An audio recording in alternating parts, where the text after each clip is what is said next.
Ready?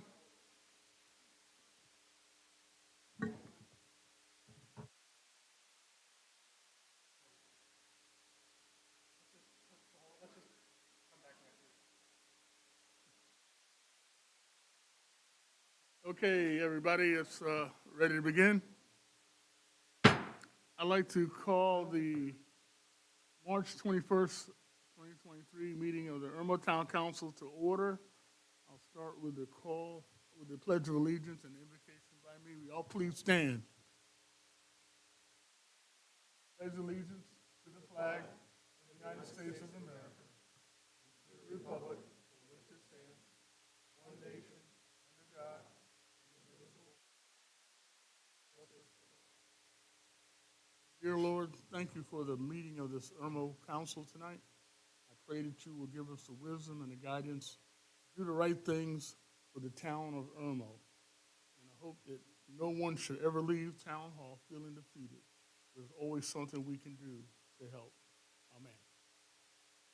Please be seated.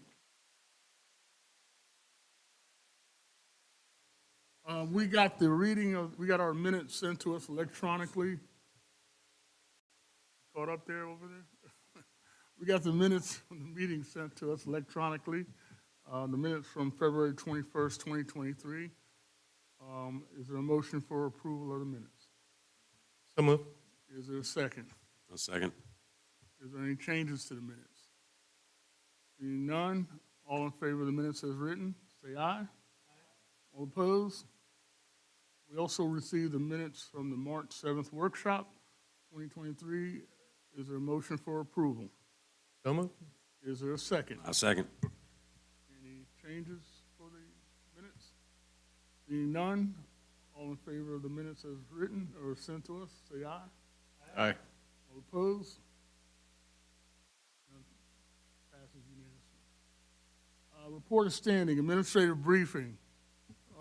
We got the administrator's briefing in the second email he sent us.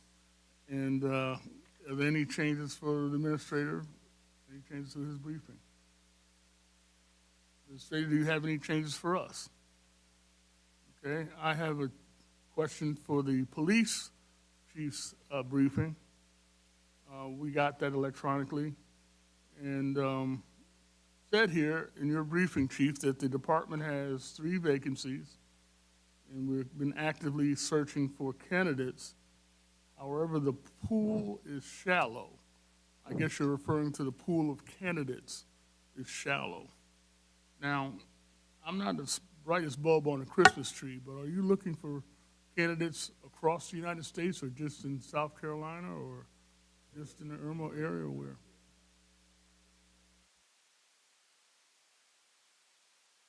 I get it, but are we advertising the virtues of Irmo, South Carolina, in New York City and, California and Chicago, and maybe those officers want to relocate to sunny Irmo and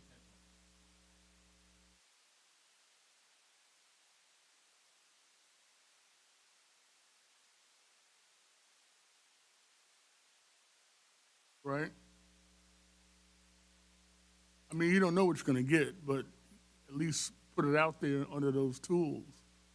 I think social media has its limitations, You can put it out there for practically nothing and get some response, but I think if we take advantage of those tools, other tools like Indeed, Monster, even taking ads out in some local publications, police publications, Okay. And the 44,000 we gave as a raise, council did approve that raise of starting salary from 40 to 44,000. Adjustment, right. And it also states in here that while this is a start to entice more candidates, more of a Band-Aid. And I guess what did you mean by Band-Aid? Because that was your recommendation to us, wasn't it? Or for 44?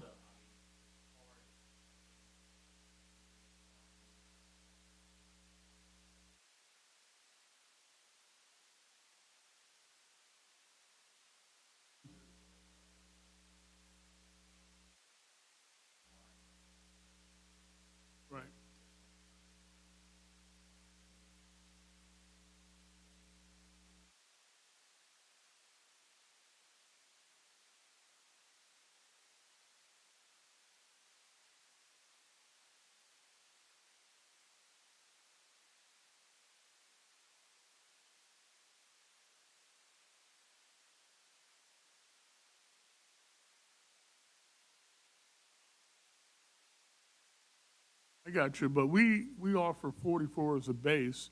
We also give them incentives like that housing allowance, which is equivalent to about, what, $6,000 a year, so that's 50,000 right there. I mean, yeah.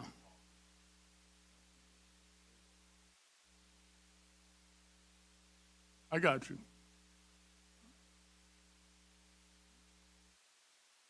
Okay.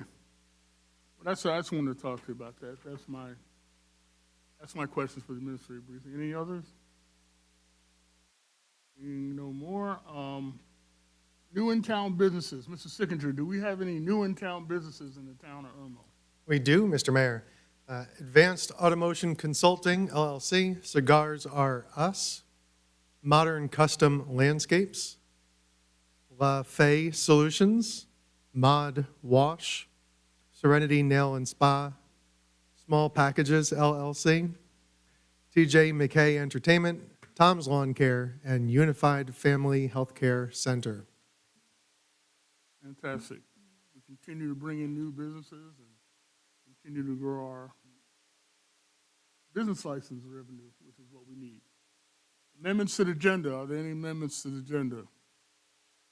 Seeing none. Consideration of communications. Y'all would meet me down front. I appreciate it.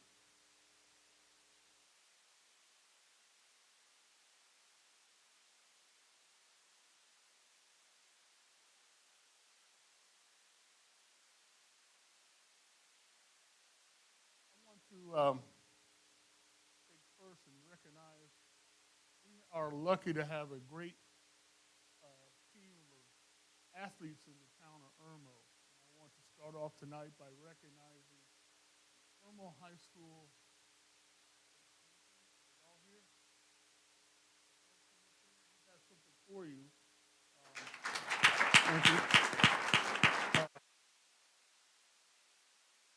Coach.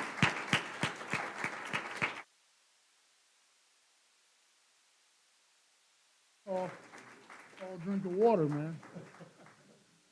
Coaches there, thank y'all, man. We want you to know how proud you made us. Show off that we can play some hoop, we can ball a little bit.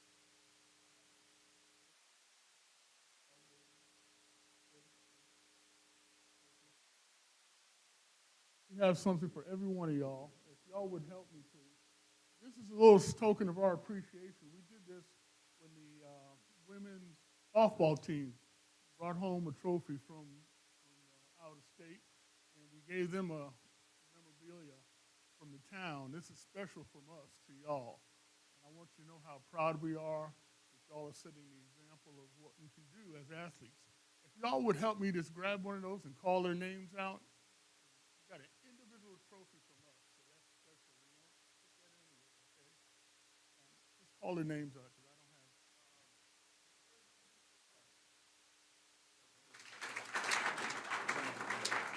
don't have. Got more, Courtney?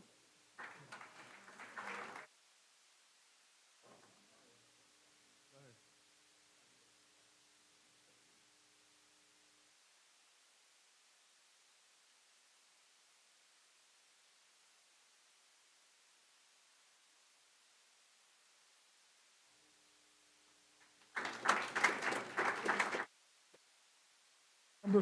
Number 50, Campbell.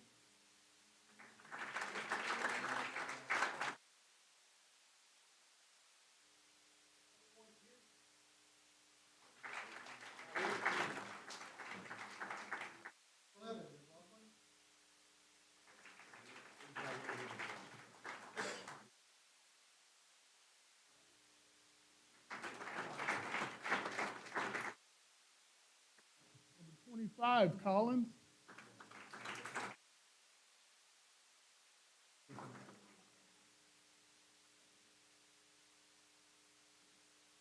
Assistant coach Sweat. Down here.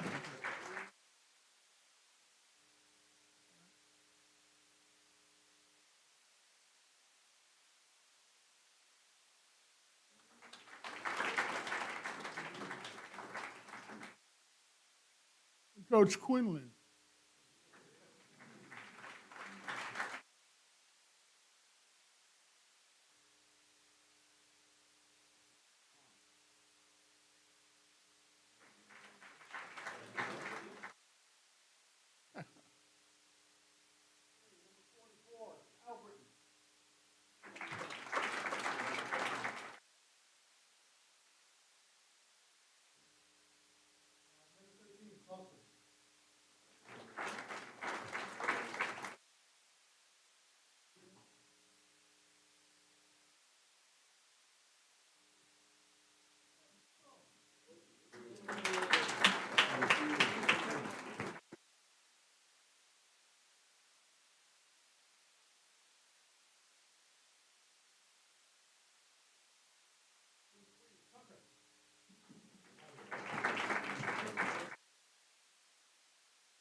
Sue Hopkins.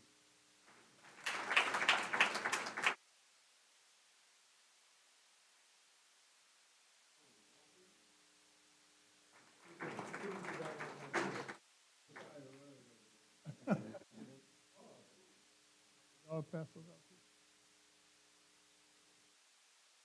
There you go, ladies and gentlemen, the 2023 state champion.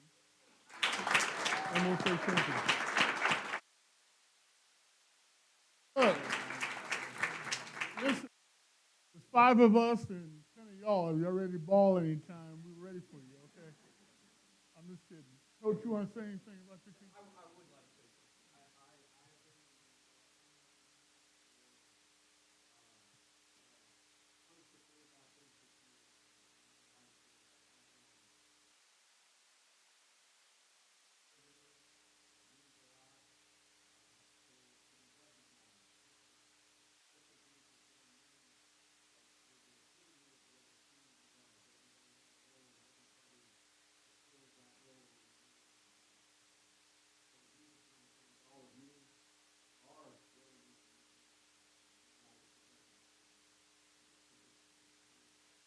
Thank you.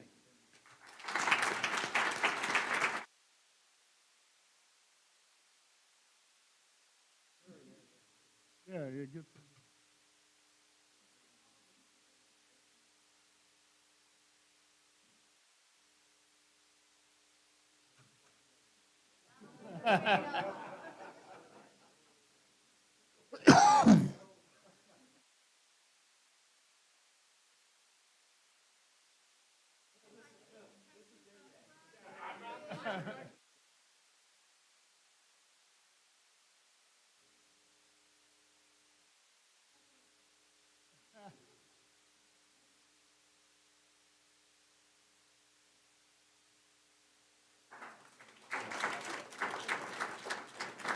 All right. Thank you. Thank you.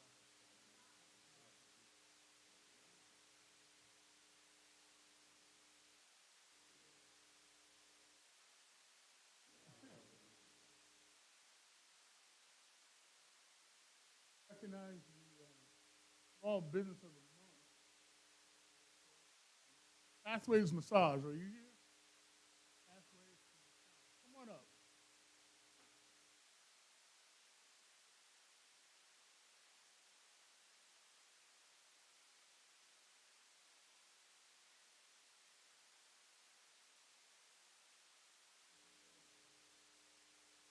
Every month, we recognize a special business in the town of Irmo. And this month, for the month of March, we're going to recognize Pathway Massage Therapy in recognition of being the small business of the month in the town of Irmo. Congratulations.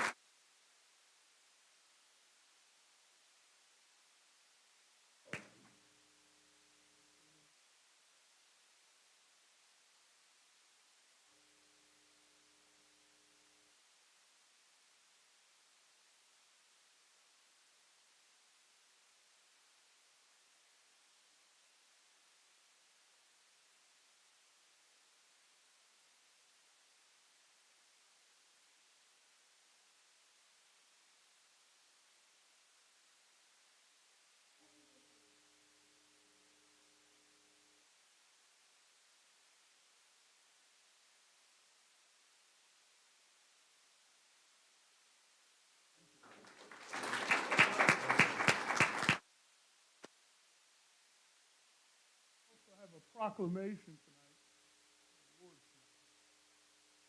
tonight. Somebody from the Cherry Blossom, are y'all here?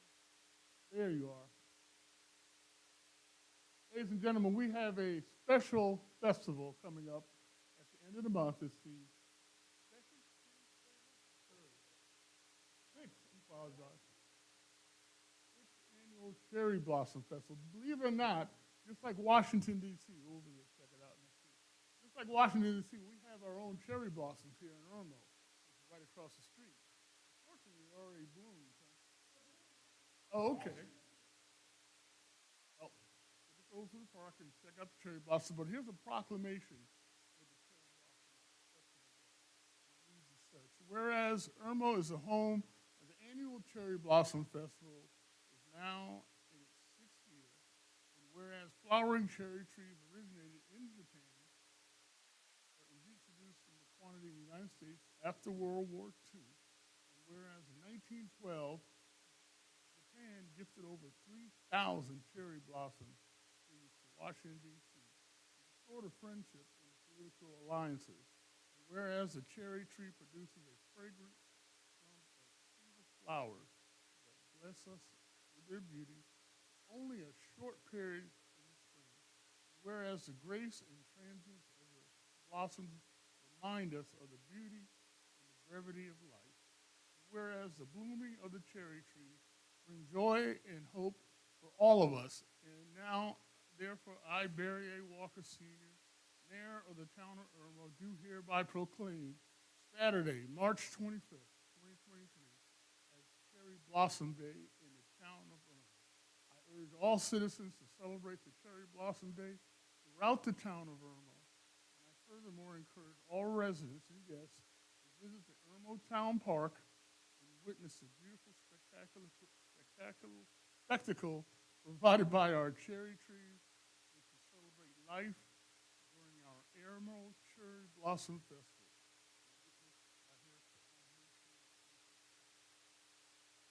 Thank you.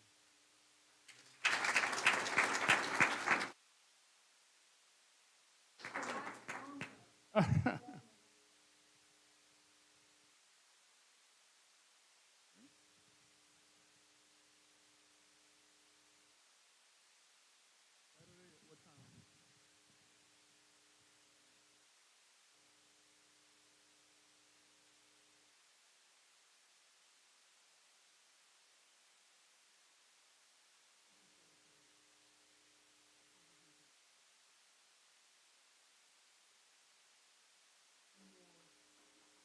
Thank you. Thank you. One more. Will the Henry family come up, please? Irmo has a short history of living former council members that are still with us. And this particular council member, Mr. Terry Huey, passed away a couple of weeks ago. Happened to live on my street, as well as Barbara Street.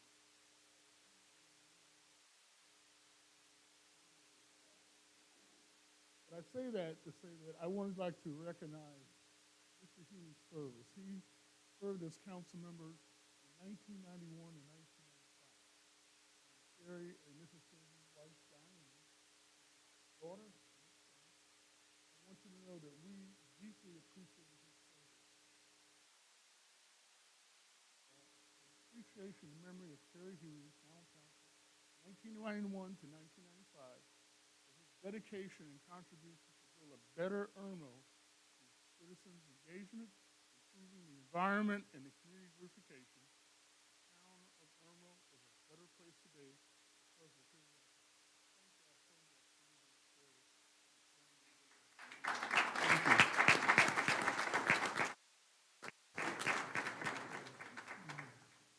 service.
I just missed one.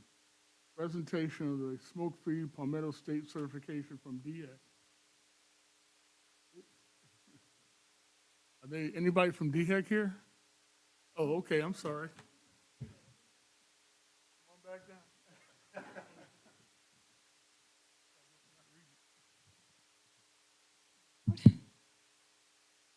Want us to come down? Sure, absolutely. Go ahead and talk. Want me to stay? Okay, thank you. I'm Susan Collier. I'm the Community Systems Director for the Midlands region with DHEC, and Buck Wilson, our Public Health Director for the region, was going to be here, but he had a conflict arise at the last minute, so I'm going to be presenting. I'm joined by a couple of staff members from DHEC in the Midlands, and we have Kristen Slocum, who is here, who heads up our tobacco initiatives in the Midlands, as well as Mercedes Goodson, who does the same, and Jaron King, our surveillance coordinator with our tobacco division of our Division of Tobacco Prevention and Control. So we've got some DHEC staff here because this award is actually really important in this recognition. So I want to congratulate you all on taking measures to protect the health of South Carolinians with your local smoke-free ordinance that ensures clean air for everyone. To become certified, local governments must adopt and implement clean air protections, prohibit smoking and the use of e-cigarettes, vapes in all indoor workspaces, restaurants, and bars. More than half of the South Carolina residents live in places that do not guarantee clean air, so we really appreciate your efforts to protect the air for all South Carolinians. Your actions acknowledge that you care about the residents and the visitors of Irmo. There's no risk-free level of exposure to secondhand smoke, so it is truly admirable that the Town of Irmo Council is at the forefront in protecting the public's health. And we really do appreciate all of your efforts, and we wanted to give you this certification to recognize all that you have done to protect South Carolinians. And Kristen Slocum is actually going to present the award because she's the one who really does the legwork for us in the Midlands. So, Kristen.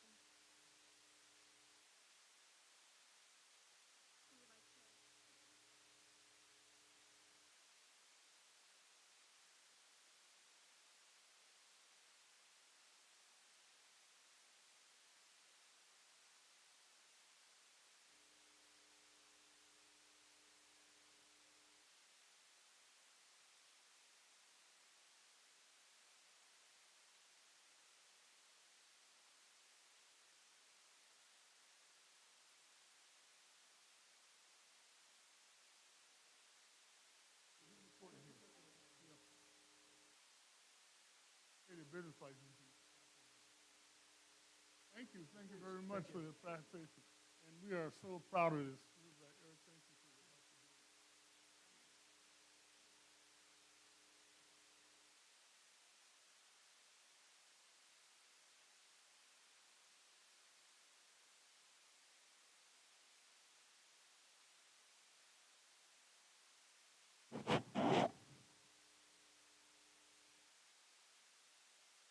Okay. Back in business. Thank you. Dr. Wallman.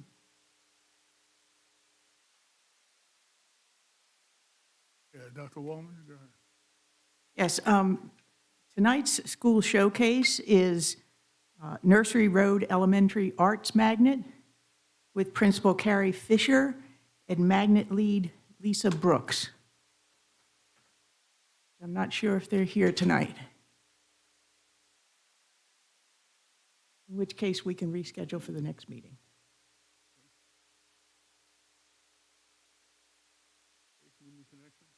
Yes, the next item is the Community Connections. We have a lot of activities going on in the next month or so, and I just wanted to kind of walk through several of these. The first is the Addams Family musical being put on by the Irmo Theater Company at Irmo High School Center for the Arts. This will be on March 23rd and 24th at 7 p.m. and March 25th at 3 p.m. Tickets are available online or at the door. The next showcase item, which you've already heard about, is the Cherry Blossom Festival, March 25th. And again, that's from 9 a.m. until 5 p.m. in the Irmo Town Park. That's the park right across the street from us here. And the rain date for this event will be March 26th.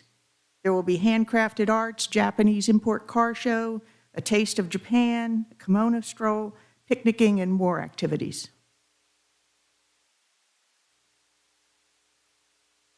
The next item is the Louisiana Purchase Second Annual Crawfish Boil. That's Saturday, April 1st, from 11 to 2. Tickets are available at the restaurant, and this should be a good time.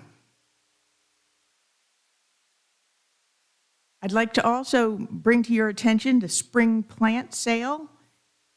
This is going to be held at the Center for the Advanced Technical Studies. This is the District 5 students put on this plant sale of plants that they've prepared. They have flowering plants. They have a variety of vegetable plants available. This will be April 3rd through April 8th from 9 a.m. to 5 p.m. And on April 8th, there are two activities going on in the Community Park of Irmo. At 10 a.m., there's going to be a Peepa-Palooza, an egg hunt. This is sponsored by the Irmo Church of God. And then starting at 11 o'clock, there's the Irmo's Got Talent Unity in the Community, which will be a talent show and other activities, vendors, food trucks, raffles, and entertainment that day. That starts at 11 o'clock.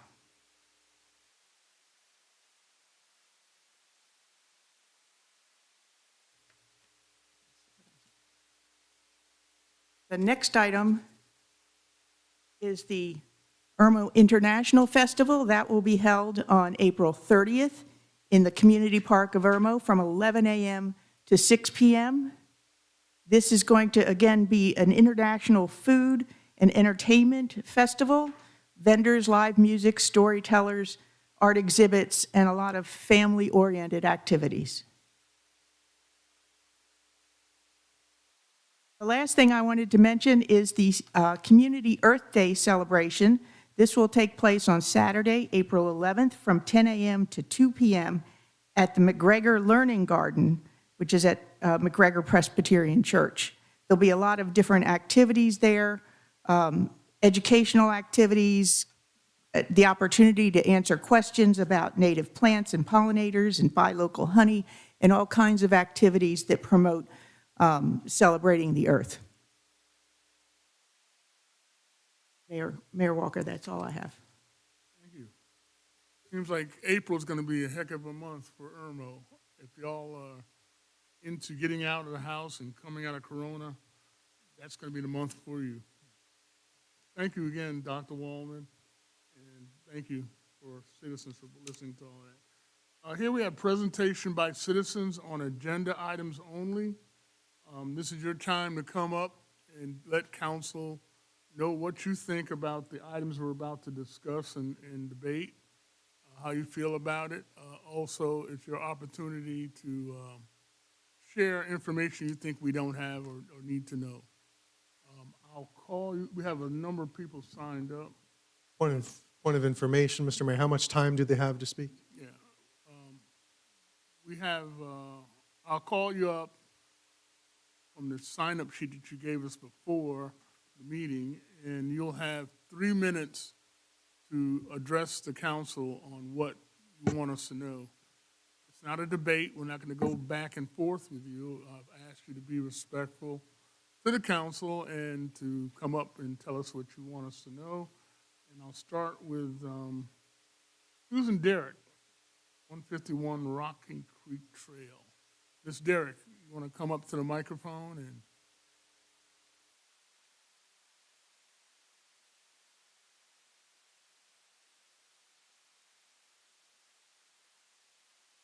I'm a little short, so can you understand what I'm yes, trying to say? ma'am. Thank you. Okay, thank you. I did not know about this meeting until Thursday of this past week, and my concern is that there is a thing that will be told later tonight that it's an event that will be held on Rocky Creek Trail, which is not conducive to a lot of traffic because it's only one way in and one way out. You go in, you go down to the lower part, which has a drop-off that's about 9 to 12 feet on the right-hand side as you go in, on the left-hand side is a pond that you don't want to go in either. And then you come up the hill and around a curve, and there's a home down on the left-hand side, and my home is up on the right-hand side. It's just not conducive to a large amount of traffic in any kind of way. I have just safety concerns because of the traffic in and out on the one-way.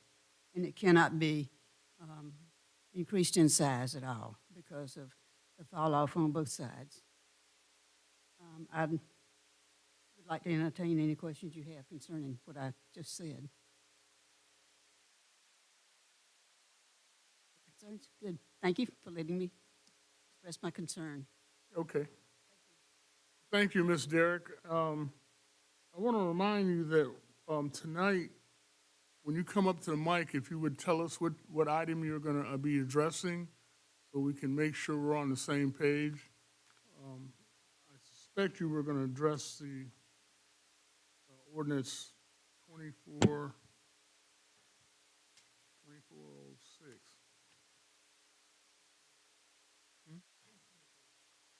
2306, sorry. Ordinance 2306, the annexation of the property. That's what you were addressing, Ms. Derrick? Okay. Thank you. Next person, Mr. Bob Bickner. It's correct? Hey, look at that. Good guess. Did you read that? You can read my writing. Bob Bickner, thank you. Thank you. My name is Bob Tickner. I live at 178 Ridgemont. I What want to read a item? letter that I want to present. What And item oh, is it? 10C. Okay, thank you. 10C. Thank you. I'd like to present this letter, whoever's your... Courtney,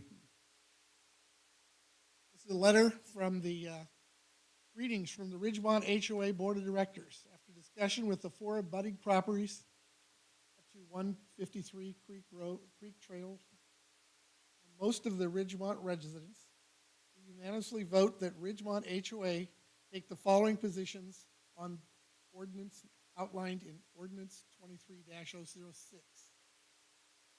Whereas 153 Rocky Creek Trail has requested to be annexed by IRMO, we have no issue or problem.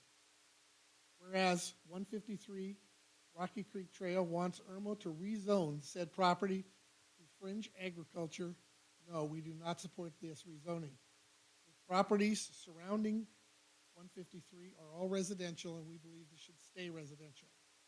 We believe that rezoning will be adverse effect on the environment and the tranquility of the neighborhoods. Whereas we support the document sent to the town council, prepared by the Sheffield residents, dated 13 March, which is attached to this document I just presented, this letter I just presented, stipulates that this property comply with all current laws and regulations, and that there are no provisions for any event menu of any kind. We moved to our neighborhoods, and there are several Ridgemont people here that can raise their hand. We moved to our neighborhood for the peace and quietness of the neighborhood.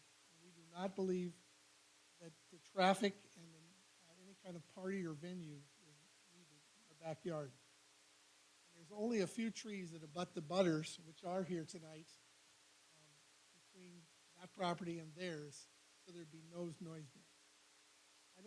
I'd also like to comment that this whole process of annexing something and rezoning without notifying any of the abutting properties or the neighborhoods affected by the rezone is not a very wise or reasonable act to improve the process.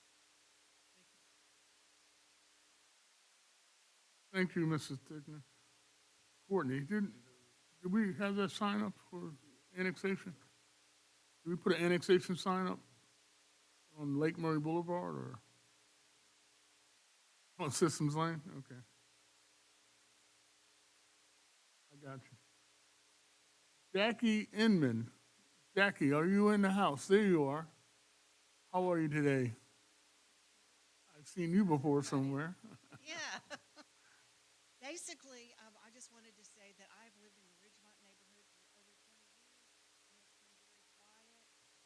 And I've loved all my neighbors and the peace and quiet and the woods, and now it's all been cut down, and they don't want it. They want to do a fringe agriculture thing, and it's always been residential. And that, and I love the neighborhood, and I don't want to see a parking lot for 100 people in my backyard.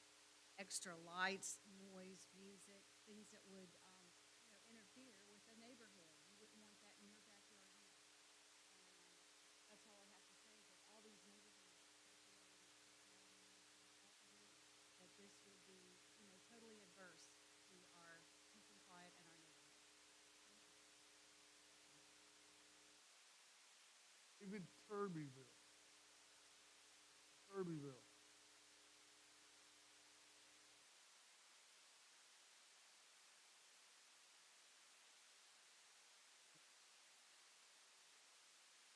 Mic up for me, David. This is on the ordinance 2306, and I will echo the sentiments of Ms. Barrett, the lady that preceded me. Among the good advice my late father gave me was, son, you're in the wrong place at the wrong time. 2306 is the wrong thing at the wrong time. Thank you.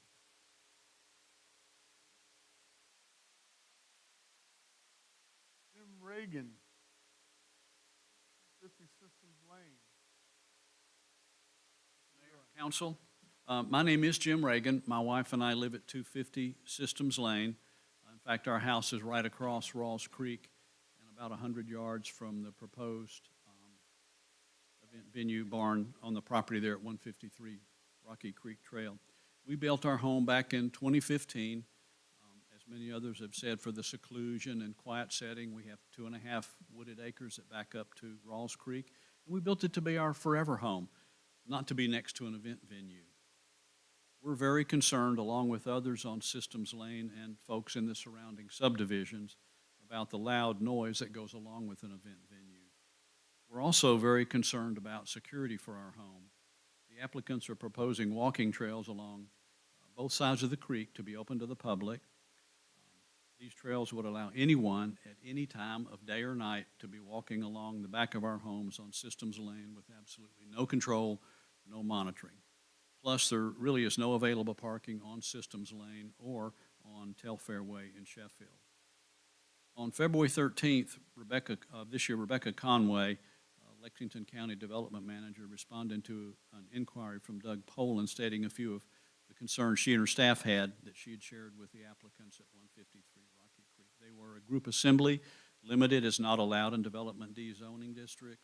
No vegetation should be removed until valid landscape permit is issued. A trophy tree survey must be done.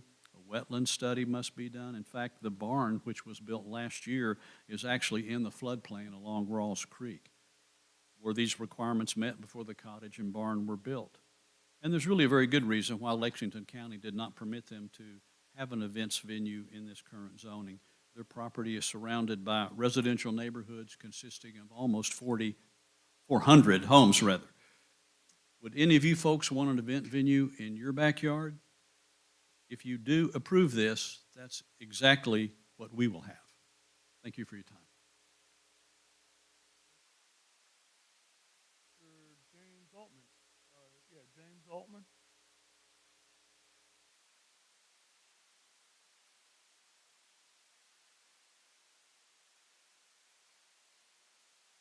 My name is James Altman, and my family and I purchased the property across the creek from this property. This is regarding 2306, by the way, the ordinance. And at the time we purchased this property years ago, we loved the property. We loved the wilderness area. But we also knew there was risk involved if we were one day going to build a home there. We were looking at the zoning at that time. We understood that we have an agricultural use possible for us as well. And we also knew that the adjacent properties had this same type of use of their properties, agricultural use. And so I'm here standing not to say that I oppose, the annexation process, but I am opposed to the use of the property directly across the creek from where we're going to build our home to be used as anything other than agricultural. If it's going to be used as a commercial use property, that's going against what the county has told us that this property is used for. And so That's what I'm asking is, I'm just saying that I'm in opposition to any type of commercial use. It's not only that, but I think that the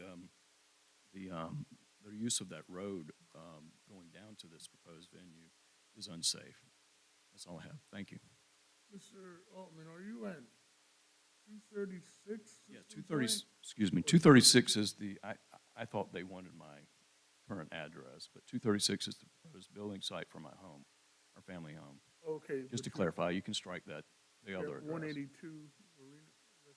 Yeah, just strike that. I'm Okay, sorry. I got you. Thank you. Yes, sir. Next, Mr. Ronald Buchanali. Buchali? I'm sorry. Ronald. Make it Bucci. easy. Thank you, sir. I appreciate letting me speak out about my opinions. One opinion is about taxes. The problem that I see, and I was a contractor for 32 years, from residential to actually industrial, is in the past, I was allowed to use tax-exempt forms to make a purchase when I remodeled churches, convents, and rectories, and so on and so forth. And that is 100% legal. But just think about it for just 1 second, because those forms go to the state, and they're held like an income tax form. And you can check, please call the auditor, okay? So if you erect a building and take 100% exemption as a charity, okay, then change the zoning on it and turn it into a building for profit, that's a red flag. Just seemed to be going off. Oh, I'm sorry. So when I was in my 20s, I was actually hired by H&R Block and trained by H&R Block for taxes. I just felt it boring. I didn't want to sit behind a desk and look at numbers all day. My second thing is, please protect yourself, talk to an auditor. If he okays it, nobody points a finger at anybody. But it can be a problem because it's a paper trail. My second thing is, I feel that one municipality should grandfather in and respect another municipality, because if this building was owned by an individual and the ground is owned by an individual, and then that individual decides to go to Lexington to change the zoning, it impacts your traffic in Irmo, your neighbors in Irmo, okay? It should be respected. They weren't allowed to do a for-profit in Lexington. They decided to go to Irmo, okay, and check the taxes. Talk to the auditor. I'm done. Thank you. Thank you. Ms. Michelle James.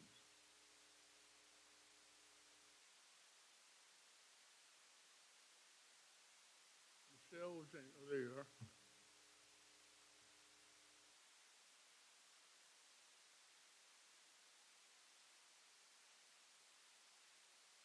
Just your name and address and what item you want to talk about. I'm the evil address at 153 Rocky Creek Acres. My name is Michelle James, and I'm the subject of, my property is the subject of the annexation. I was hoping not to speak. I was hoping to yield to my husband because the last two planning commission meetings, speaking has been quite nasty. But just to say, when we bought the property, never had any intention to do any kind of wedding event venue, concert venue, anything. I have a 501c3. It is a legitimate ministry. I ran a ministry called Prosperity Project down in the city of Columbia, a very successful, thriving ministry for underprivileged kids. We serviced preschool all the way up to high school. And unfortunately, that ministry had to shut down because those housing projects were torn down. So I wanted to continue that on our property. I've always been open and honest with that. That's what my intention is. I want to have small little summer camps for kids down there. We're We're in the beginning stages of planning. Our board is getting ready to meet the 1st of April. So it's never been my intention for this enormous wedding venue. I think it's gotten blown a little bit out of proportion. And I do understand their concerns. And I'm not trying to be disrespectful. I've lived in with HOAs, and I understand where everybody is coming from. And I understand why everybody is upset, because it sounds terrible to them. But this was a secondary use. We saw the beautiful barn that we were building for use with the ministry. No, I'm not trying to cheat anybody. Everything is open and honest with everybody. I don't know what those accusations are. That would be a secondary use. We saw how pretty it was. And the secondary use was, gosh, this would be a great place to have a wedding venue. I have no intention of having anything else except Christian weddings that would fall in line with our statement of faith in the ministry. So I said, and we have no plans. This is just, I was trying to be open and honest when, in coming into the town, that's kind of what I wanted to do.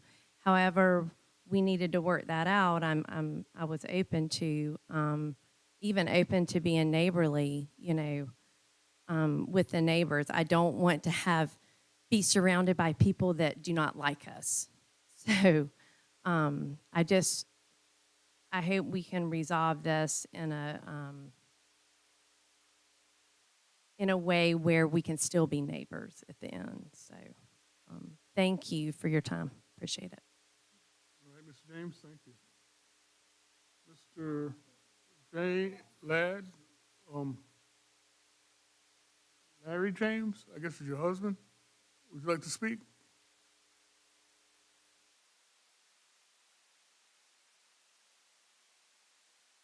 Is that Larry or Ladd? I apologize, sir. Ladd James, sir. Thank you. Ladd James, 153 Rocky Creek Trail. Michelle that just spoke is my wife. The only two things that I want to say, because I think she pretty well explained our position, is number one, we have never taken one tax donation for any nonprofit materials. No idea where those accusations come from, and you can check any auditor that you would like to. And number two, Lexington County would never allow me to build a structure in a flood zone. It was properly permitted, and we had a survey, a flood survey, and a plat done beforehand. Those are the only two things I wanted to address at this point that has been misinformation. Thank you. Okay, Mr. James. Mr. Chris Schroeder. Mr. Chris Schroeder. Best hookers in town. My name's Chris Schroeder. I live at 132 Systems Lane, and honestly, I want to mirror what Mr. Jim Reagan brought up about the points. My wife and I built our forever home on 14 acres that borders the James property. I'm sure they're nice people, but we just don't want to have a commercial business in our backyard every weekend to listen to a wedding. And again, what Jim Reagan said is I'll mirror that, but I would really wish you guys to think about it. And it's just, if you would want it in your backyard, and so be it. I sure don't want it. That's all it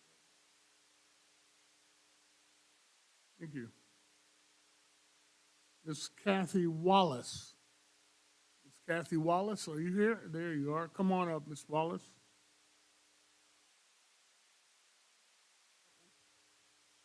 My name is Kathy Wallace, and I live on 433 Telfair Way. I live in the cul-de-sac. It's right across from Systems Lane. My concern is traffic. Even if it's one night or two nights a week, we're going to have all kinds of people coming through that are not normally associated with this neighborhood or even using this area. And who knows who's coming through, and concerns me that we're going to have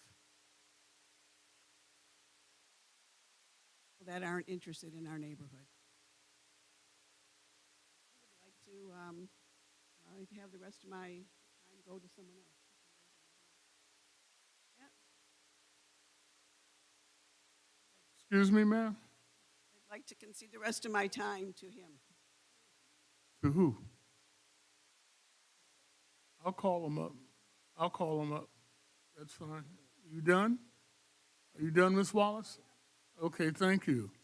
Is there anybody else that didn't sign the pad who would like to come up and give some comment or information? Anybody else? Anybody? You want to come up, sir? That's fine. Come on up. Give us your name, what item you would like to address, and your address, please. Name is Dooley Womack. Dooley what? Womack, W-O-M-A-C-K.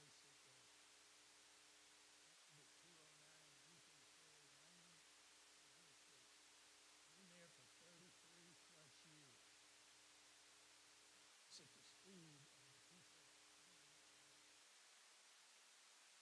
It's supposed to be 20 miles an hour. I've actually had a radar gun out at 35 and 40 miles an hour. Anyway, down at the end of this first ordinance, they're going to park at the end of Hill Creek or Weeping Cherry, and they're going to walk through to this venue. And I'm going to be straight and say alcohol is going to be served. And we've had a female, young female, wipe out a mailbox brick in Hill Creek. And the only thing is, the owner did not prosecute because that's a federal offense. But anyway, I'm just saying that the speed, and if we get any more drivers coming in and out of Hill Creek, we've got too many young people in there. Next door to me is a 6, 3, and 2. On the other side of me is 10 and 7. I mean, I'm worried about this summer when they're out in the yard. Anyway, I just wanted to mention that, ladies and gentlemen. Thank you.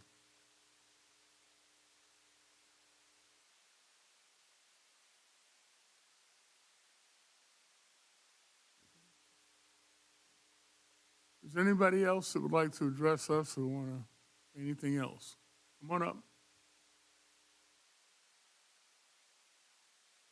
Mr. B. Bucci, Mr. Bucci, thank you. I didn't accuse anybody from taking illegal charity donations. What I'm telling you is about when you go to a retailer with that tax exempt slip, okay, it's recorded. So if you go in and buy something for a charity, it's only supposed to use by the charity 100%, not later think about and then turn in a profit and thinking about it as much to change the zoning to go to another municipality to change the zoning. It's a red flag. I'm not accusing anybody from taking illegal donations. So if I go into Home Depot and I'm going to buy 50 gallons of paint to repaint a church, I'm allowed to do that. It's got to be used for a church. But I can't buy 550 gallons, even though I have that receipt, okay, and paint a Food Lion 3 weeks later. Can't do that. That's what I'm talking about, not illegal donations and stealing money. I'm not talking about that. I'm talking about not paying sales tax and using it other than a charity. It's a red flag. That's what I'm talking about. I'm not accusing anybody about stealing charity money. All right, Mr. Bucci. Is there anybody else that would like to address council before we get into our agenda? Yes, Miss Derek, come on back up. You want us to know that we don't know already. I got you.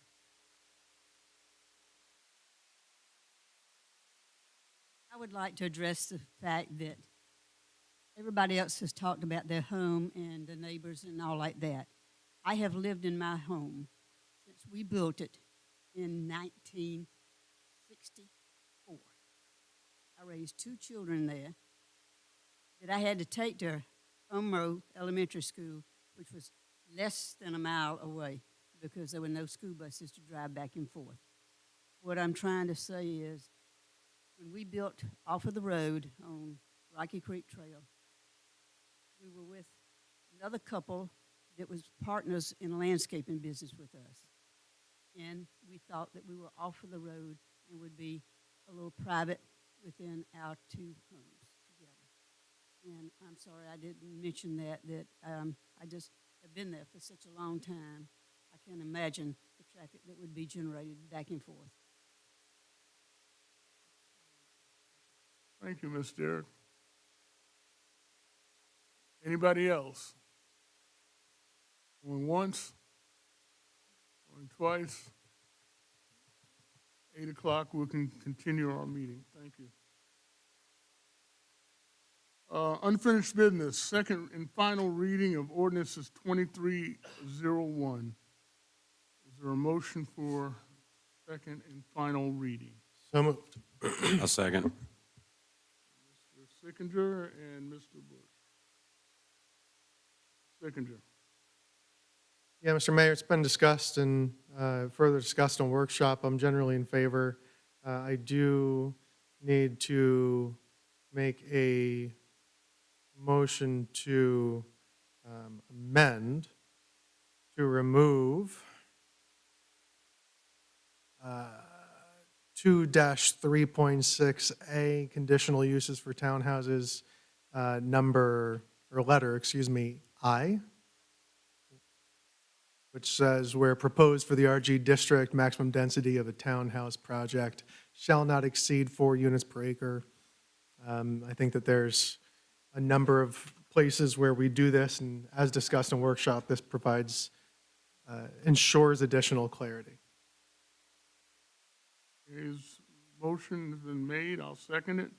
Is there any discussion on the motion? Clear? I do have another, well, I guess I have to make another motion. There are some other discrepancies in that, but I'll talk about it later. All right. Anybody, any discussion on that motion to remove that line? We're just going to remove I, right? Yeah. Anybody else on discussion about it? Will the clerk read a roll on the Dr. Wallman? Oh, clerk read a roll on that motion, please. Mr. Bush? Yay. Yay. Yes. Yes. Yes. Motion passes. Okay, anything else? Mr. Signer? Mr. Bush? Okay, Dr. Wallman? Dr. Wallman? Mr. Danielson? Okay, I have a couple of things under this section 2-36B, the conditional uses for multifamily. I don't see any changes in that from your staff report. Maybe I missed it. And in particular, what I'm talking about is that during the workshop, I think we addressed it, but I don't know if we came up with a finalized conclusion, but in the 2-3.6B, conditional uses for multifamily houses, it says under B, multifamily buildings may not cover more than 25% of the total lot. And then in A, it says such projects have a minimum of 1 acre. So am I to assume that the minimum lot would be 1 acre? That'll be 43,560 square feet. And according to B, the building may only cover 10,890 square feet, which is 1/4 of that lot. And then it goes on to say is that in C, that the front yards, rear yards, side yards surrounding the multifamily building by 25 feet on all sides. That further reduces that by another 650 square feet, if I'm looking at it from what you wrote. No? Okay, you want to explain that to me, somebody?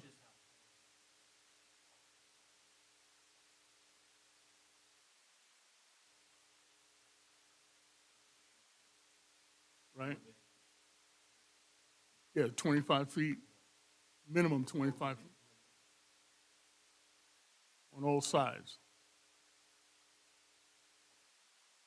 Right? But if you do that, that leaves a lot more than 10,890 square feet as a buildable.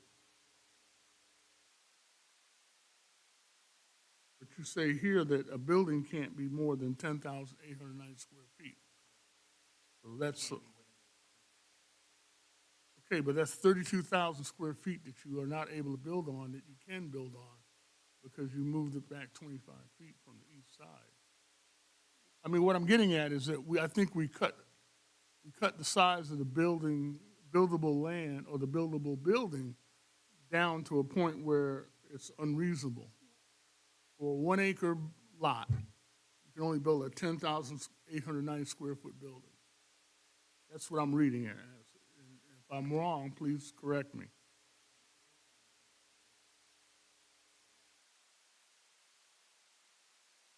I agree, but you're saying that on one lot, 1 acre, you can't build more than a 10,890 square foot building, but you got 32,000 square feet of unusable land on that lot.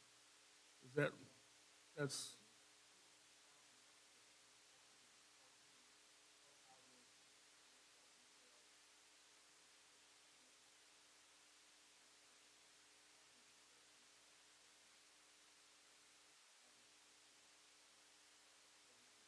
right. Okay, so you're not restricting, you're giving them the maximum size of the building being 25% of the lot, of the minimum lot, which is 1 acre. I got you. All right. Everybody else got that? 'Cause I didn't, and I just want to make sure. Okay. Yes, sir, Mr. Bush. Yeah, so now that you brought that up, I hate to belabor this, but F says minimum lot width shall be 24 feet. Well, if my side yard's got to be 25 feet, what does that mean? I got like -1 foot to develop on? F? So that's not part of the new? Yeah. That's perfect. All right. Thank you.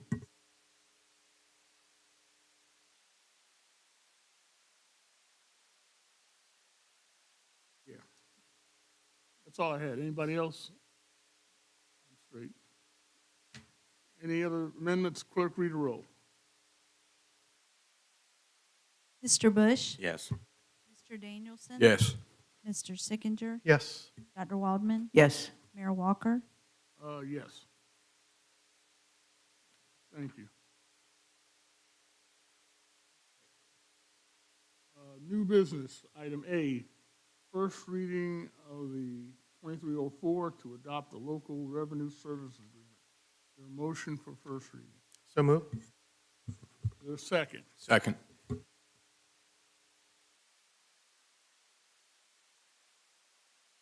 Sickinger. I did my best to read through this ordinance, and it is long and very involved. Thank you for exemplifying my point there. This is we're on 2304, correct? Oh, you just went one slide too many. Yeah, 23. Oh, 4A. Yeah. This is kind of standard par for the course stuff, but I just, I did my best to read it, but I'm in favor. I mean, I know what it does. So I'll yield my time, as it were.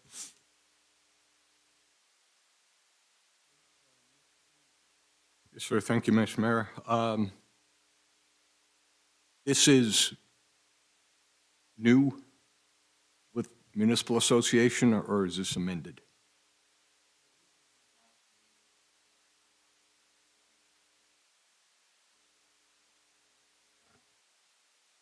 Right.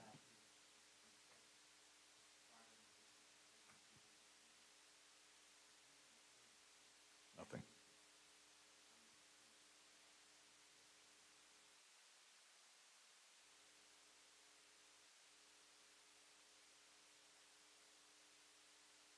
Well, unlike That's what I gleaned out of it, and unlike Mr. Sickinger, I read it 3 times, and I don't think I got more out of it than he did, but it could have been a lot simpler, but typical verbiage. So yeah, I'm in favor of it. It's not gonna, we're getting the money, that's what matters. I'm not gonna pass it and then you're gonna read it afterwards.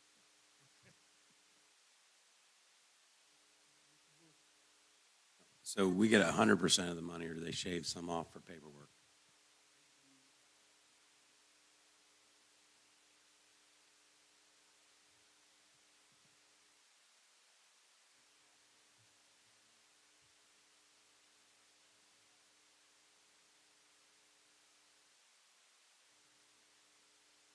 Does it make it easier for the businesses?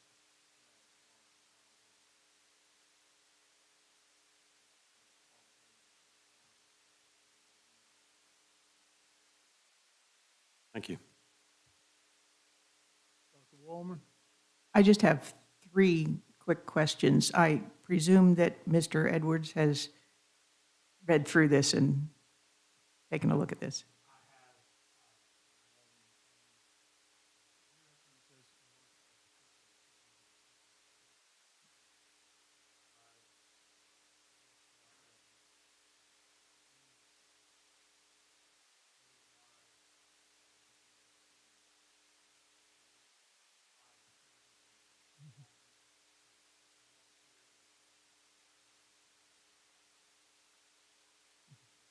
Thank you. Also, this is replacing the process that they have been doing for us in the past. Is that correct?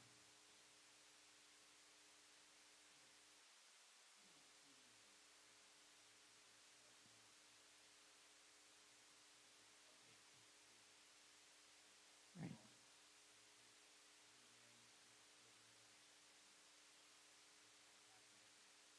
Right.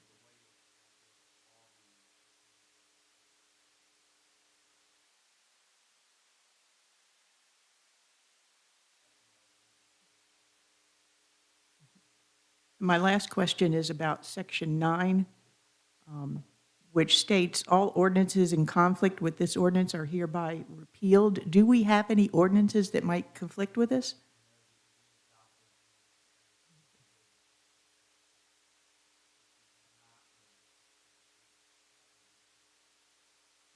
Thank you. Anybody else? And the municipal association is gonna gladly do this for us at no premium fee or no percentage, that small percentage. Waive it again this year? We don't know, but they can impose it. Yeah, I saw that, okay. All right. Any other conversation about that? Will the clerk read a roll, please? Mr. Bush? Yay. Mr. Danielson? Yay. Mr. Sickinger? Yes. Dr. Waldman? Yes. And Mayor Walker? Yes. Item B, ordinance 2305, Mr. Sickinger. Is there a motion for first reading? So moved. Is there a second? I'll second that. Sickinger? You called on me a little too early, I think, first time. This is really just a ordinance cleanup, and there's going to be a lot of these. Certainly, we don't want the impression that code enforcement's going to be just giving somebody an abatement notice for not raking their lawn, so it just provides extra clarity. Okay, you, moving that word leaves is what you're doing. Just removing the word leaves, that's all. Really, it's about unsanitary and unsightly conditions, Gotcha. and this speaks directly to that. Mr. Bush? I like removing the word leaves. You like to do what now? Remove the word leaves. Okay. Dr. Wallman? Mr. Danielson? Can we just name this the Mayor Walker ordinance? Mayor Walker ordinance? Yes. Because because of the leaves in For my. for your leaves that Well, I'm safe you want to after- leave as mulch. Well, I'm So you're going to safe- leave your leaves as mulch. I'm safe after we pass it. There you go. Are you all right?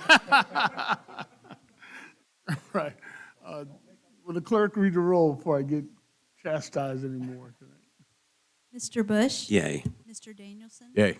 Mr. Sickinger? Yes. Dr. Waldman? Yes. And Mayor Walker? Yes. Thank you. All right, item C, first reading of ordinance 2306. And that's, let me just preface this saying that this is a annexation request to bring in a property, a 14-acre property, I believe it is, at 153 Rocky Creek Trail. If you can bring up the next slide, which shows, yes, thank you.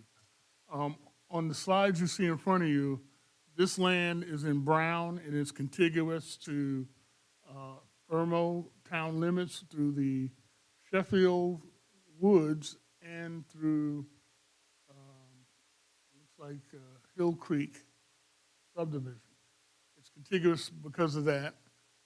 We're simply here tonight to annex in that 14 acres. Now, a lot of people have been talking about what they're going to do with that 14 acres when they bring it in, and we're not here to address that tonight. I can tell you that we are here to bring it in to the town limits so that we can now have, if you will, zoning control, what they want to do on the property once they bring it in. And if they bring it in with what they suspectively want to bring it in as, there's some concern with the ordinance, the way we have it written in our paperwork, where they're actually asking us to exempt them from a zoning ordinance, which is, some of our zoning ordinances, which is a little squeaky. So I'll discuss that more in depth, but we are only simply talking about annexation tonight. And that's what we've always been talking about. What they do with it after they annex into the property, that's something else we'll discuss during this debate or this discussion. So I make that motion. Is there a second? I'll second. Mr. Seconded. In our ordinance 2306, the annexation petition, we have a section in there where we're asking them to come in as fringe agricultural. Now, I'm not sure, the Planning Commission recommended that we bring this property in as we want to grow our town, and we always want to do that. Irmo has no business license, no millage rate, no property tax. We don't charge our citizens a millage rate, which means we don't charge them a property tax on their property. We simply live off a business license and fees. So it's up to this council to be proactive, to constantly bring in more dirt, more land into the town limits, especially if it potentially can produce tax revenue for us. With that being said, I don't know what, nobody has filed any kind of plan of what they're gonna do. I've heard some rumblings of what they would like to do. My understanding, the present zoning in the county is D, and that's agricultural or fringe agricultural, or equivalent to our fringe agricultural development. Okay. So by them coming in and requesting for FA zoning, there are certain things that they can or cannot do. They can have chickens and pigs, and they can shoot their guns. They can do anything, within that FA zoning that they're allowed to do. One of the things is they have to, if they have any kind of a business in there that has it's open late, it has to close by 8 o'clock by our zoning laws. Now, we're asking a conditional use to be placed upon this parcel that we're bringing in, that we're not going to enforce that provision in our zoning laws. And that, I don't believe, is proper. I think if they want to come in totally as fringe agricultural, then they need to petition our ZBA, Zoning Board of Appeals, to have that section of our zoning laws waived, not to enforce that particular provision. Or they can take the property and bring it in totally as fringe agricultural and then split out the piece for that venue that they're talking about, that barn, and then zone that something different that they can use the type of operation they want to have.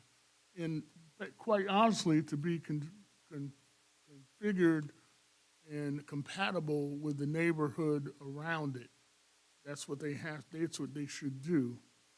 Or, again, they can just simply withdraw this request at this point and bring it back to us with that piece of property that has the barn on it, where they want to do the, I guess, the late night venue or whatever they want to do, have it broken out and have that brought into the town at one time.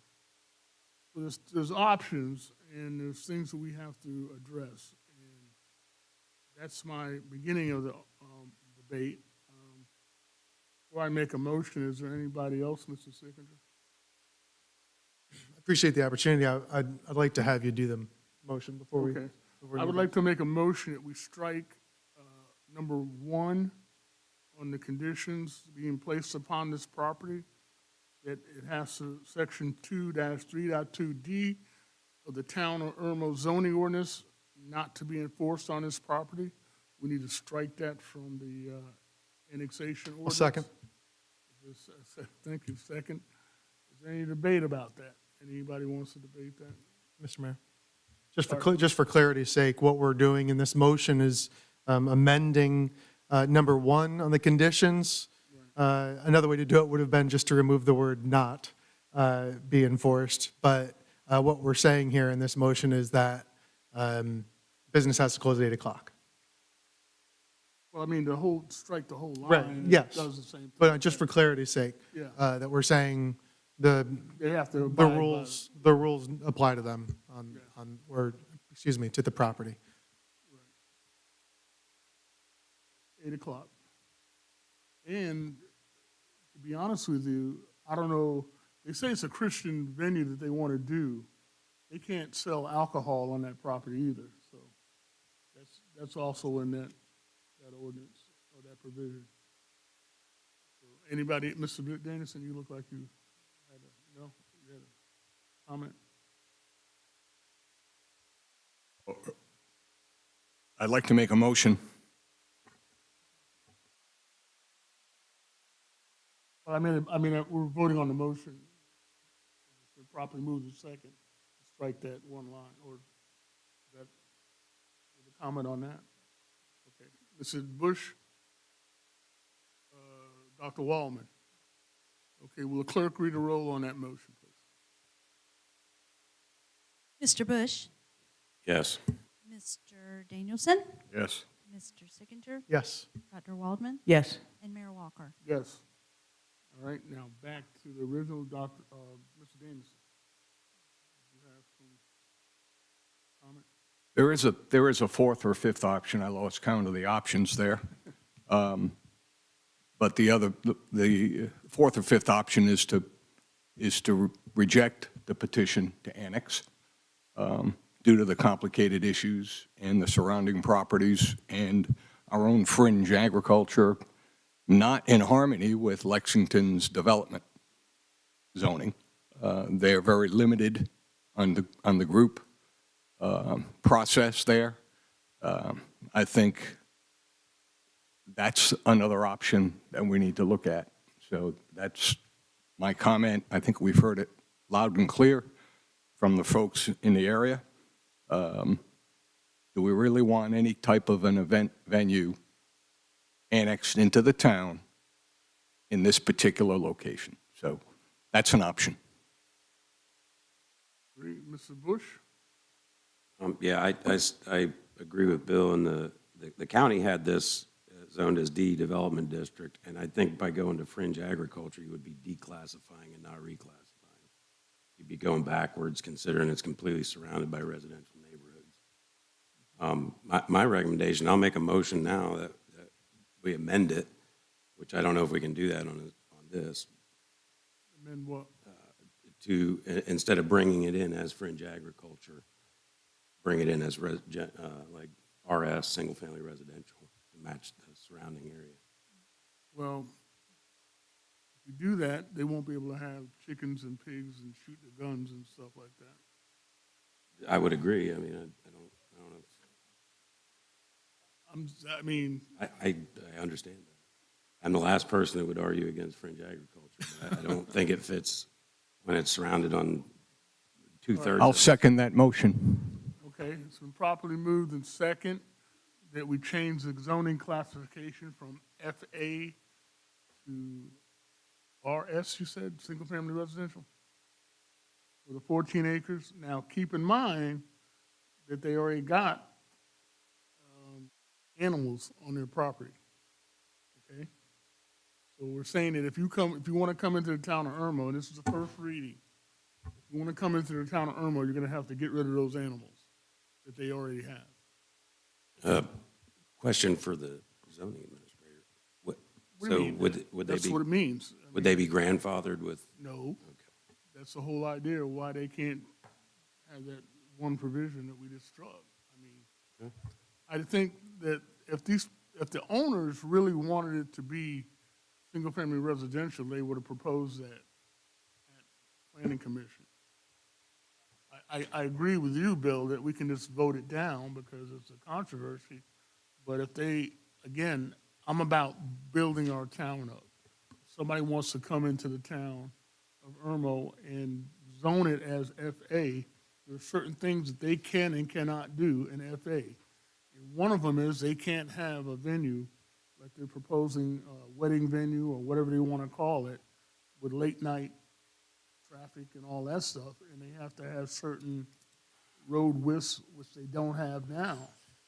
They have to provide all of that, and I think Ms. Derrick was pretty clear. They got a single lane gravel road that they have to widen. They have to do a lot of stuff to get it to be compliant. So I agree with you that we can just reject it, but again, if this is an opportunity for us to get more land in the town of Irmo, I don't want to miss out on that opportunity. That's just my 2 cents. Dr. Walton, I skipped over you, not on purpose, but do you have any comments? Okay, Bill? Yeah, I mean, I think the bottom line is, if they don't come in under residential, they can withdraw the petition and they can stay in Lexington development. And I'm more pro-business than anybody sitting up here, so, with mayor's exclusion, maybe. Yeah, that's okay.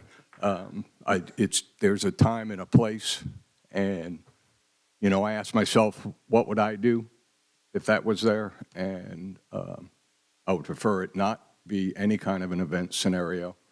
And if we were tighter on fringe agriculture, there's no problem with few animals here and there. But unfortunately, it allows that event up till 8 o'clock according to our zoning under fringe agriculture. So therefore, I don't see any opportunity other than the residential, or we reject the annexation completely. You don't agree with this going until 8 o'clock with this animals and, no? Okay, I'm just saying. Okay. Any other, Mr. Bush? Yeah, I just had one more comment. If it was going to be used in a commercial light, then maybe it would be, you know, they should have brought it in and annexed and had it zoned like CO, commercial, some sort of commercial Well, zoning. again, this is what the owner has to do. Help me out here, zoning czar. If we change the zoning on them, and that's not what the owner wants, can they withdraw their request before the second reading? and then they won't be penalized about submitting something and getting it rejected. Okay, so at this point, I'll let you drive this one, Bill. Which way would you like to go? Would you like to just reject it, or would you like to just change the zoning and see if by second reading they withdraw their request? Because the RS is not going to help them do what they want to do. And my recommendation would be that we reject the annexation, and therefore we don't have them coming back through ZBA for a rezoning of something we've annexed in. So then, Mr. made a motion, and you seconded, and that's the discussion on the motion. Would you, clerk, read the roll, please?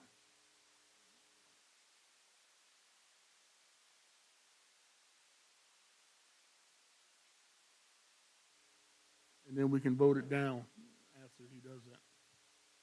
We can vote, bring it in as residential, and then we can reject the application, reject the annexation.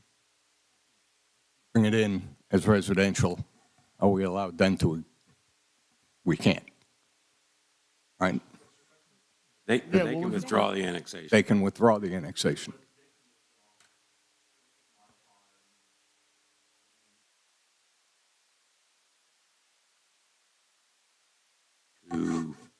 Wait a minute. He said he wants to make it RS. We're voting on that, to make it RS. If we bring it in if we make it RS, and then we pass that, we can then reject the total annexation altogether. Okay? I understand, but how do you bring something? We're not bringing it in. We're just changing the modifying zoning. the Then action. why don't we clearly modify it and not bring it in as RS? Modify your motion from RS to not bringing it in. Reject it right there. Can we, Rejecting, no. I can withdraw. I asked them, that's exactly what I asked for, an amendment. I'm sorry. I'm sorry. We're not voting on the ordinance yet. We're not voting on bringing it in or not. We're just trying to change that. Can I withdraw my motion? Unless you want to withdraw your motion. All right, Okay, all right. Well, you can. let's get withdraw this in a motion second. out of the way and move You on. can withdraw a second. Clerk, read the roll, please. And this is on the motion. Thank you. Mr. Bush? Yes. Mr. Danielson? Yes. Mr. Sickinger? Yes. Dr. Waldman? Yes. And Mayor Walker? No. Motion passes. Now, we're back to the original motion to accept this annexation, 14 acres, whatever, of 153 Rocky Creek Trail into the town of Irmo as residential. RS. Any discussion on that? Seeing none, will the clerk read the roll, please? Mr. Bush? No. Mr. Danielson? No. Mr. Sickinger? No. Dr. Waldman? No. And Mayor Walker? No. Okay, the annexation is rejected. Right along. Huh?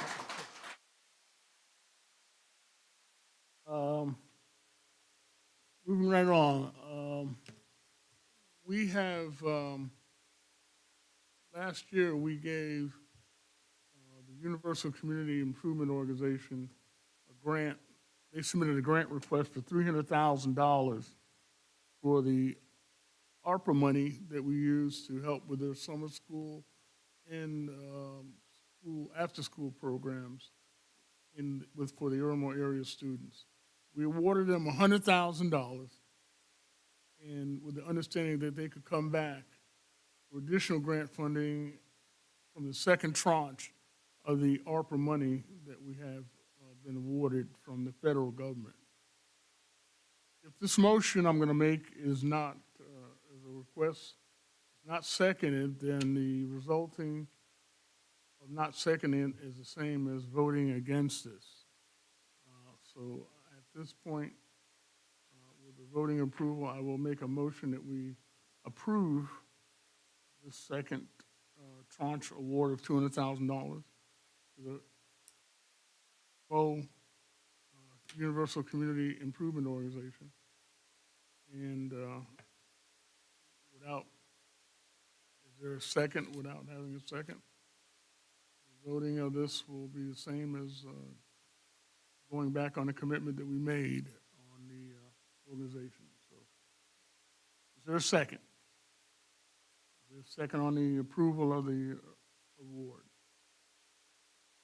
Seeing none, nobody wants to second it, so that motion for approval of the $200,000 dies and is not approved. Approval of the Richland County, item E, approval of Richland County Government Intergovernmental Agreement, the Richland County Animal Care Ordinance. Motion for approval. So moved. Is there a second? Second. Mrs. Sickinger. Yeah, this allows Richland County to do animal control inside the town limits. Town attorney reviewed it and supports it, is in favor of the language.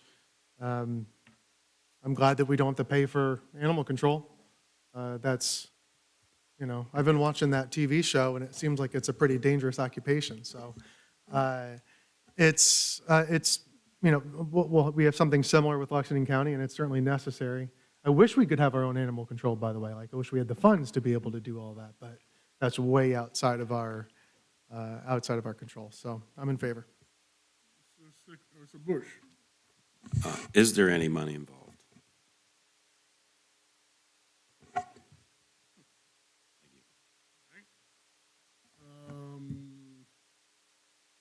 Dr. Wallman.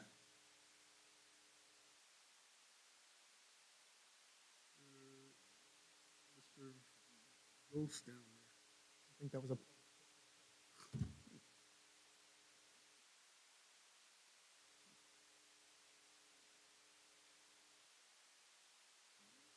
Mr. Danielson, do you have any comments on this? All right, and I don't either. Clerk, read the roll. Mr. Bush? Yay. Mr. Danielson? Yay. Mr. Sickinger? yes. Dr. Waldman? Yes. And Mayor Walker? Yes. Approval of to add a deadline to access the grant fundings from the 2022 COVID-19 nonprofit grants that we awarded last year. I'll make that motion for approval. Is there a second? No second. Mr. Bush. Last year, we awarded over $300,000 in grants to nonprofits from the ARPA COVID relief funds that, strong, is that what's that? Is that what we called it? Oh, okay. The IRMA, the grants that we gave out to all the nonprofits to help them recover from COVID. During that process, we gave several grantees, a large sum of money, and we're ready to move on. Most of them have drawn down their monies, and I guess they're going to give us reports or something later on this year of how they spent those monies. But there's still some that haven't, grantees that have not drawn down the amounts that we gave them. At this point, I would like to put a deadline of April 30th, 2023 as a deadline for those nonprofits to draw the rest of those funds down if they so need to, or it goes back in a tranche, if you will, goes back in a pool, and we can reallocate that to somebody, or they can reapply if they like in the future. Next round of monies. So that's my thinking on this. Mr. Bush, do you have any comment? I think there's been a considerable amount of time between the awards and now, and I think we need to have an ending point, so I agree. Okay. Dr. Waldman, I agree, there needs to be an end date. ending time? Okay. Mr. Bush, Mr. Danielson. Yes, sir. This should be, it's time to have the deadline. I agree. And Mr. Sickinger. I agree, in favor. All right, will the clerk read a roll, please? Mr. Bush? Yay. Mr. Danielson? Yes. Mr. Sickinger? Yes. Dr. Waldman? Yes. And Mayor Walker? Yes. That means that the ending time is April 30th, 2023, for those nonprofits that had got awards last year to fully take those tranche monies or the monies that we granted them. Go ahead and withdraw it based on the conditions that we had put in place. If they do not, then those awards will be withdrawn and put back in the pools or others, but they can reapply. And I think that's the point, is that they may want to try to reapply again. All right. Thank you very much, council. This point of the meeting is presentation by citizens. This is a point of the meeting where you can sound off on anything you'd like to tell us or want us to know about. We appreciate your intelligence and your patience with us at the beginning of the meeting, but we are going to ask the people that signed up first to come and speak and let us know what you have on your mind, and then anybody else that wants to talk after that can come up and tell us who you are. We'll start with Benji Friday. Would you want to say something to the council?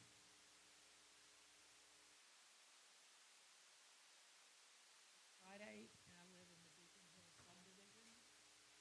I seem to be here quite often, and I'll be here until I feel that my community is safe. And currently it is not. First of all, I would like to thank Councilman Danielson and Councilman Sickinger for their support in fighting for the Beacon Hill community. I've been a bit frustrated and concerned about the lack of involvement from my neighbors in attending these meetings.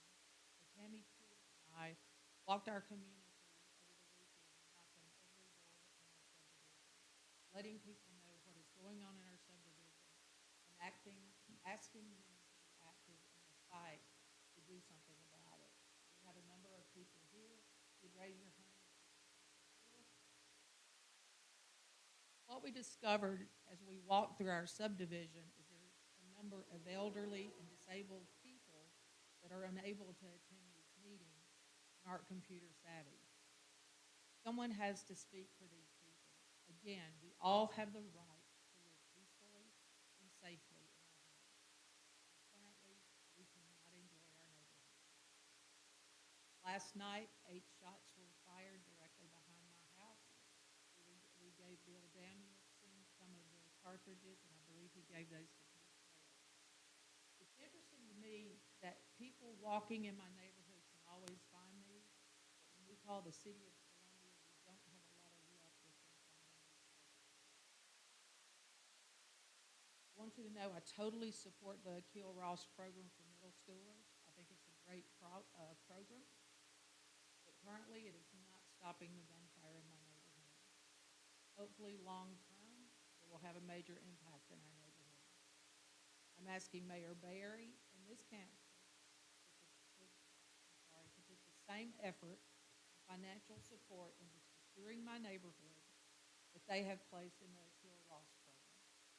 I'm asking you to match the funds, which is my understanding $100,000, for additional security.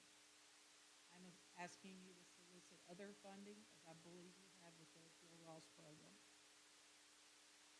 Asking for security cameras, a shot spotter, and a wall to protect us. What's going on in my neighborhood is completely out of hand.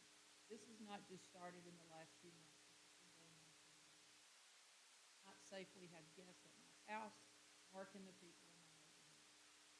Situation in Mexico, a stray bullet passed a block and a half and killed someone that was a totally innocent bystander. That can happen in my neighborhood at any time. This cannot continue. Something has to be done. My time is up. Thank you for your time. I hope no one dies in my neighborhood before we can pass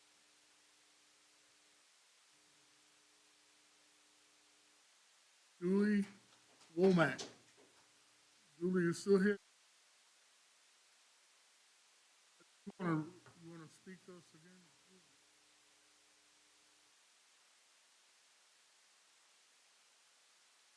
you for voting that ordinance down.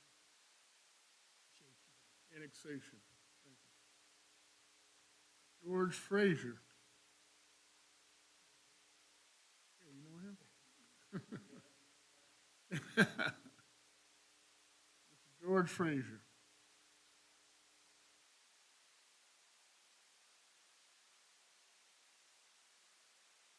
Something out before you hit the timer for me.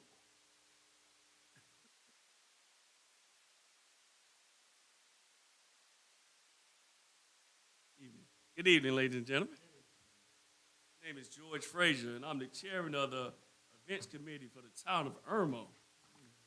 What Mr. Dennis is pretty much passing out is our budget for our unity in the community. Let's talk about unity in the community for a minute. We, as events committee, sat down back in 2022, in November.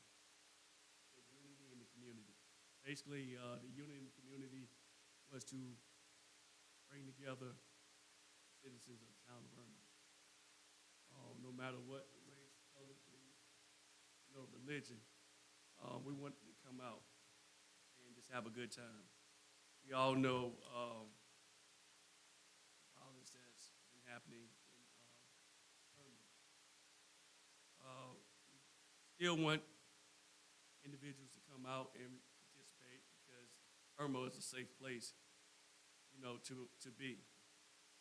So it fell in line, unity in the community. It's kind of something that, we put out, like I said, last year, and we still try to bring unity. So what you guys just have is just pretty much a budget of what we're trying to do. We're also working with the Irmo Outreach as well, and the Irmo Outreach is going to be recipient. Those that don't know, Irmo Outreach is a 501c3 nonprofit organization here in the town of Irmo. And what they actually do is work and assist elderly and disabled and income-challenged residents for basic repairs of their property and property and repair improvement for the town of Irmo. That's just pretty much what's going to be the recipient for, whatever we raise as far as the raffles, as you can see, with things that we're trying to raffle off and whatnot. So we're going to give to a nonprofit organization here in the town of Irmo. Any questions? What you see?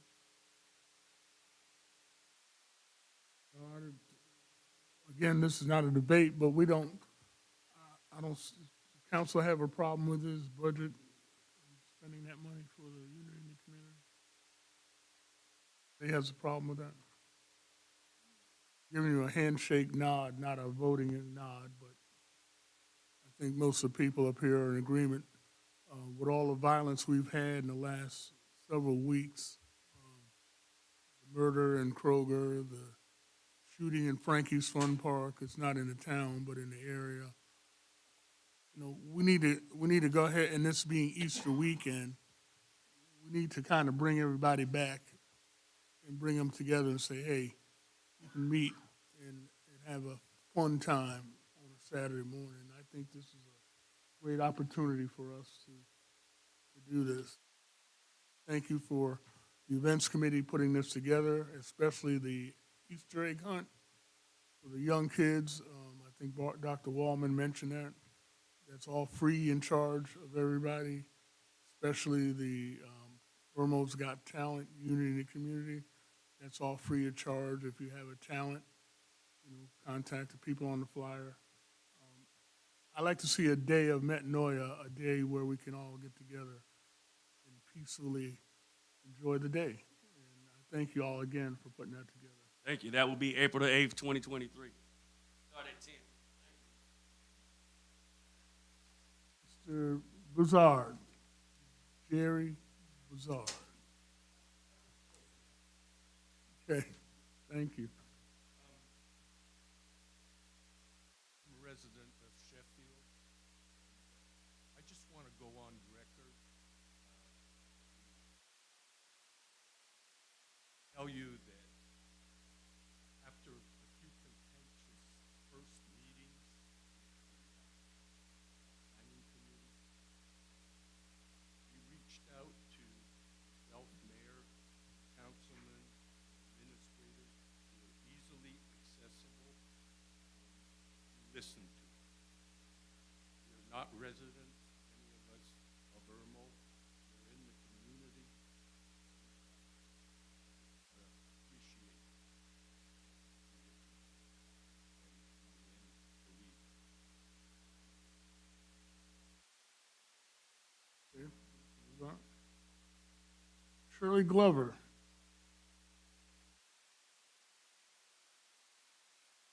All right, Ms. Glover. She yields her time, right? Ms. Sarah Ostergaard. Wait a minute, did you want to yield it to somebody else? Is it- I apologize, come on up. I didn't see that handoff there. Your name, please, and your address.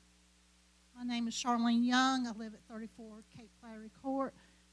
I bought my house in 1996, and I want to address the issue that Benji said about elderly people in the neighborhood. Right across the street from me is Baxter Deadman. He's 90 years old, and he will be 91 next month. He cannot come to this meeting, so I'm speaking on his behalf. And also, there's Bill and Betty, that's, I'm 34, 36, 38, Cape Flattery. They are elderly in their late 80s. They have a 40-something-year-old daughter that they take care of that has brain cancer and has had brain surgery. You can come by the road and see their aides are parked in front of their house. I'm speaking for them. I'm speaking for Shirley. She's elderly on the other side of Cape Flattery with me. And these people can't get out and speak. And that's the reason why maybe that there's not a lot of people here, because they're got their hands full, elderly, and cannot make these meetings. And I really want to stress that I agree with what Benji is saying. And years ago, Benji started this, and I dropped out because I saw nothing was being done. So I'm coming back now, and I'm not going to leave until I see something done to make our neighborhood safe. Thank you very much. Okay. Sarah Ostergaard. Did I pronounce that right?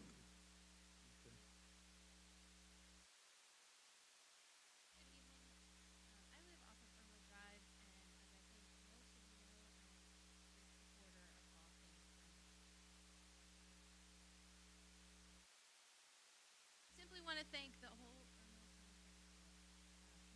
County Council responsiveness in answering constituent questions. Thank you for listening to the will of the people in rejecting Ordinance 2306 tonight.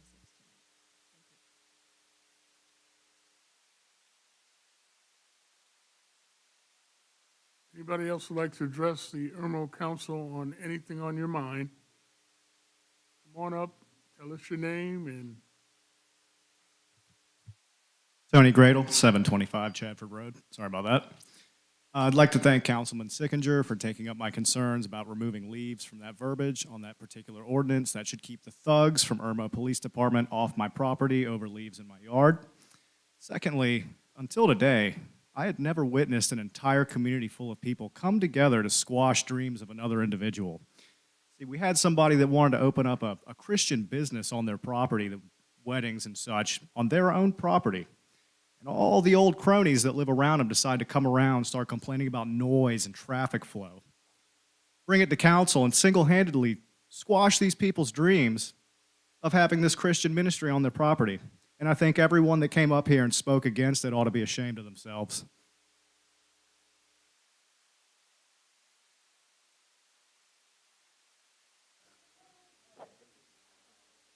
this guy is out of control, man. Okay. Thank you. Point of order, please. You know, I'm sorry, point of order. You know, whether you agree or disagree with someone else and what they say, it's really important that this is a business meeting and your opinion needs to be stated. No one should be afraid to say whatever they want to the town council, whether the room is in favor of it or not. We all need to respect each other's right to be able to say those things. Thank you. Took the words out of my mouth. Yes, sir. What's your name and where do you live? Yeah, hi, I'm Chris Felt. I'm at Two Telfair. I'm part of the Sheffield group here. First of all, I'd like to say hi to Chief Dale, and in no way do I think the Irmo Police is a bunch of thugs. So Like to state that for the record.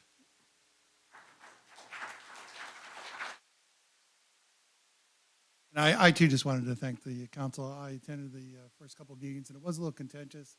I actually feel bad for the homeowners that were trying to open this business. You know, part of me just feels like, you know, maybe they should have done the due diligence before building that whole thing, because I certainly feel bad for them. You know, they've spent a lot of money and are hoping to do it. But the reality is, and thank you, Mayor, you allowed me to chat with you, you know, last week, and I never did get to Mr. Danielson, but I do appreciate you thinking like, you know, if you were a neighbor or in the neighborhood, would you want this kind of venue behind your property? And that's really what the major concern was. So we really do, just kind of as Sarah had said, we really appreciate the fact that you listened to us, and we really appreciate that. Thank you. Is there anybody else who'd like to address council before we, okay, come on, Ms. Pierce, let's hear it.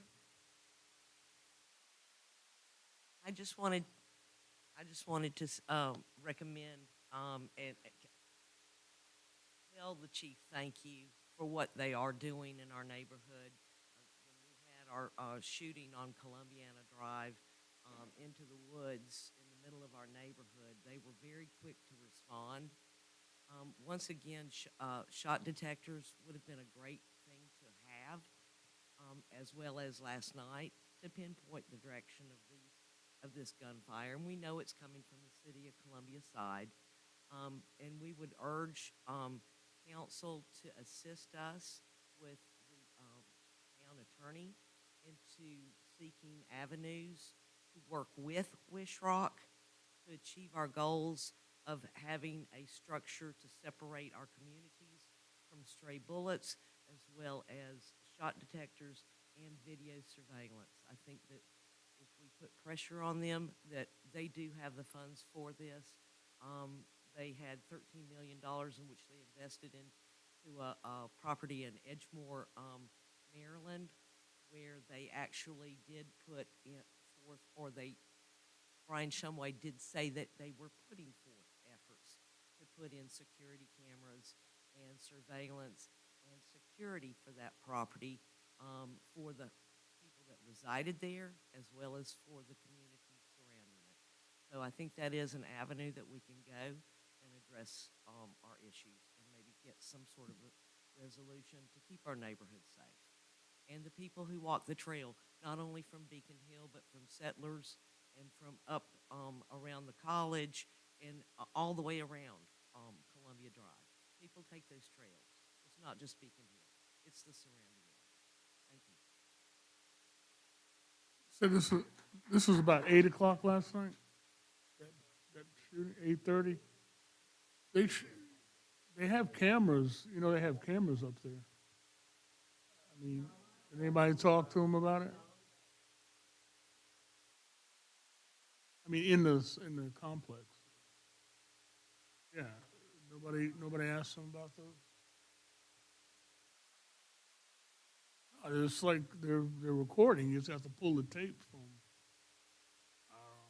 Okay. Anybody else would like to address council? Nobody else? All these great faces? Oh, Ms. Booth, come on up, Ms. Derrick.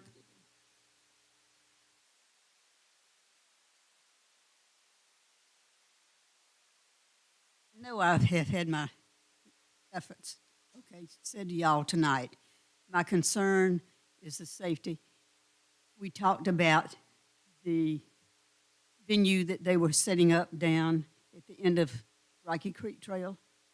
You said that, you know, there wouldn't be any cows and animals down there in the venue. They now have down there, within the venue, down there. They can do what They have do. chickens. They have chickens. They can do all that. You just mentioned that, but I All thought that they can do in whatever zoning they have now in Lexington County. So that has nothing to do with Irmo because we didn't annex it in. Well, you were just talking about the animals, you know, outside the venue. Yeah. If they got it now, then they inside the obviously got the zoning to do it. So I don't know what Lexington zoning is, but and they can shoot their guns down there too. So. Anybody else? Being none, thank y'all very much for coming to the meeting tonight. Let me see, is there discussion? There is no discussion. Is there executive session? We do not have one. Want to tell you that Councilman Sickinger and I will be on a fun hunting trip at the end of the week. Just try to solicit contributions to our projects in Irmo. And we hopefully will come back with some positive news. I hope to see everybody on April 1st at the Crawfish Festival and all the other events we got planned for April, starting in April. I appreciate it very much. So at this point, is there a motion for adjournment? So moved. Second. Is there a second? All in favor, say aye. Aye. In the opinion of the chairs, the ayes have it. Thank you.